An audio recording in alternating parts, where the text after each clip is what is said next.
क्या बारिश ने पंजाब और दिल्ली एनसीआर में हालात बेकाबू कर दिए हैं? राम राम जी, मैं हूँ थारा त्यागी और दिल्ली एनसीआर में मूसलाधार बारिश के चलते यमुना नदी खतरे के निशान से ऊपर बह रही है। सड़कों पर पानी भर गया, जगह जगह ट्रैफिक जाम और मेट्रो रूट्स तक प्रभावित हुए।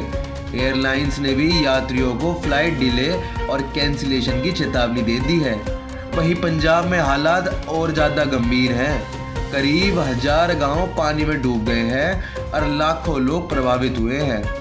खेती किसानी पर भी भारी असर पड़ा है।